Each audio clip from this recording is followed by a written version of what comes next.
ખાડીના પૂરથી સુરત શહેરના હાલ બેહાલ બન્યા। ભારે વરસાદના કારણે સુરતમાંથી પસાર થતી મીઠા ખાડી ઓવરફ્લો થઈ। ગઈકાલથી ખાડીના પાણીનો આસપાસના વિસ્તારોમાં જમાવડો છે। લિંબાયતના અનેક વિસ્તારોમાં ઘરોમાં પાણી ઘૂસ્યા। માર્ગો પર ઘૂંટણસમા પાણી ભરાયા। ડિંડોલીના માર્ગો પર ખાડીના પાણી વહેતા થતા વાહન ચાલકો અને રાહદારીઓને હાલાકી થઈ। સૌથી ખરાબ સ્થિતિ સણિયા અહેમદ વિસ્તારની।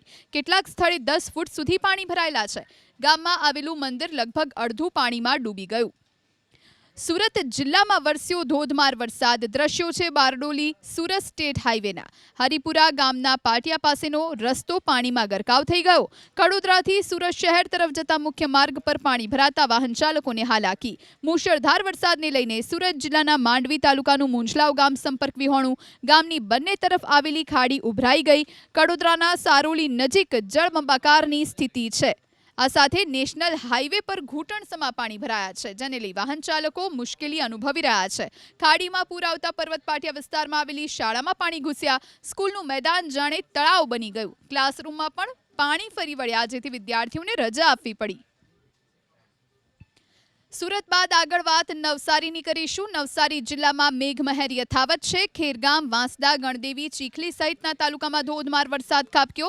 નવસારીના ગ્રામ્ય વિસ્તારમાં વરસાદને લઈને મહુડી ટાંકલ ગામને જોડતો કોઝવે પાણીમાં ગરકાવ। અંબિકા નદીનું પાણી લો લેવલ બ્રિજ પર ફરી વળ્યું।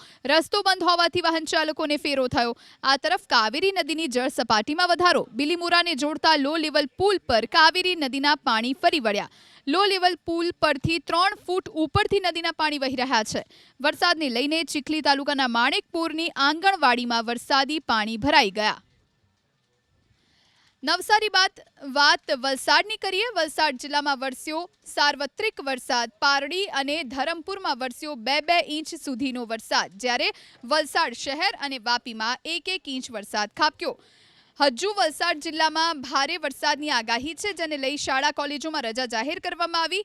વરસાદના કારણે વલસાડ જિલ્લાના 49 રસ્તા બંધ છે। મધુબન ડેમના કેચમેન્ટ વિસ્તારમાં ભારે વરસાદના પગલે ડેમમાં પાણીની પુષ્કળ આવક થઈ રહી છે।